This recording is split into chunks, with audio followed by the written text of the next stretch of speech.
बोलो शंकर भगवान की जय।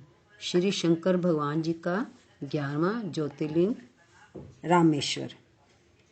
श्री रामेश्वर तीर्थ को ही सेतुबंध तीर्थ भी कहते हैं। ये स्थान मद्रास प्रांत के रामनाथम या रामनाथ जिले में है।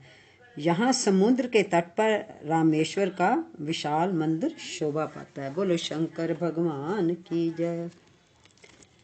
सूत जी कहते हैं, ऋषियों, अब मैं ये बता रहा हूँ कि रामेश्वर नामक ज्योतिर्लिंग पहले किस प्रकार प्रकट हुआ।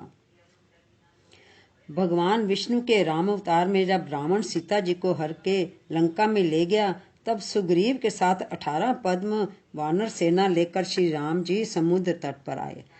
वहां वे विचार करने लगे कि कैसे हम समुद्र को पार करेंगे और किस प्रकार रावण को जीतेंगे। इतने में श्री राम जी को प्यास लगी। उन्होंने जल मांगा और वानर मीठा जल ले आए। श्री राम जी ने प्रसन्न होकर वे जल ले लिया। तब तक उन्हें स्मरण हो आया कि मैंने अपने स्वामी भगवान शंकर का दर्शन तो किया नहीं, फिर मैं ये जल कैसे ग्रहण करूं।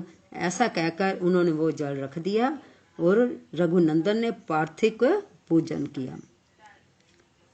आवाहन आदि 16 उपचारों को प्रस्तुत करके विधि पूर्वक बड़े प्रेम से शंकर जी की अर्चना की। प्रणाम तथा दिव्य स्तोत्रों द्वारा यत्न पूर्वक शंकर जी को संतुष्ट करके श्री राम ने भक्ति भाव से उनसे प्रार्थना की। श्री राम बोले, उत्तम व्रत का पालन करने वाले मेरे स्वामी देव माहेश्वर, आपको मेरी सहायता करनी चाहिए। आपके सहयोग के बिना मेरे कार्य की सिद्धि अत्यंत कठिन है। रावण भी आपका भक्त है, परंतु वो सबके लिए सर्वथा दुर्जय है, परंतु आपके दिए हुए वरदान से वे सदा दर्प में भरा रहता है। हे महावीर, हे प्रभु, इधर मैं आपका दास हूँ, सर्वथा आपके अधीन रहने वाला हूँ। सदाशिव ये विचार करके आपको मेरे प्रति पक्षपात करना चाहिए। सूत जी कहते हैं, इस प्रकार प्रार्थना और बारंबार नमस्कार करके उन्होंने उच्च स्वर से जय शंकर, जय शिव इत्यादि का उद्घोष करते हुए शिव का स्तवन किया। फिर उनके मंत्र के जप और ध्यान में तत्पर हो गए।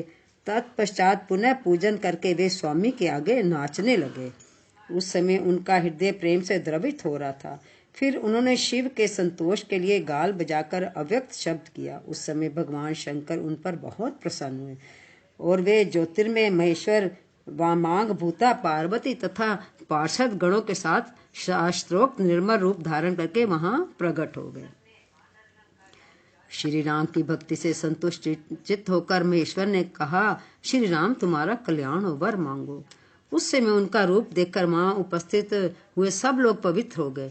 शिव धर्म प्राण श्री राम जी ने स्वयं उनका पूजन किया। फिर भांति भांति की स्तुति एवं प्रणाम करके उन्होंने भगवान शिव से लंका में रावण के साथ होने वाले युद्ध में अपने लिए विजय की प्रार्थना की।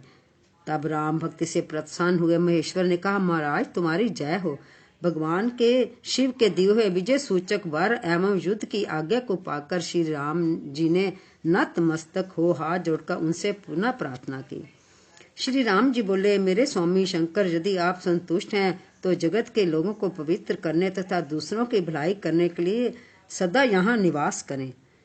सूत जी कहते हैं, श्री राम जी के ऐसा कहने पर भगवान शिव वहां ज्योतिर्लिंग के रूप में स्थित हो गए। तीनों लोकों में रामेश्वर के नाम से उनकी प्रसिद्धि हुई। उनके प्रभाव से ही अपार समुद्र को अनायास पार करके श्री राम जी ने रावण आदि राक्षस का शीघ्र ही संहार किया और अपनी प्रिया सीता को प्राप्त किया। तब से इस भूतल पर रामेश्वर की अद्भुत महिमा का प्रसार हुआ। भगवान रामेश्वर सदा भोग और मोक्ष देने वाले हैं तथा भक्तों की इच्छा पूर्ण करने वाले हैं।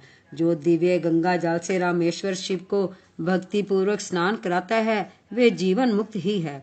इस संसार में देव दुर्लभ समस्त भोगों का उपभोग करके अंत में उत्तम ज्ञान पाकर वे निश्चय ही कैवल्य मोक्ष को प्राप्त कर लेता है।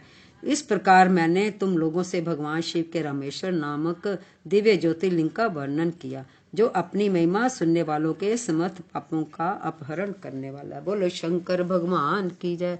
नमः शिवाय, ओम नमः शिवाय, हर हर भोले नमः शिवाय, नमः शिवाय, ओम नमः शिवाय। बोल शंकर भगवान की जय।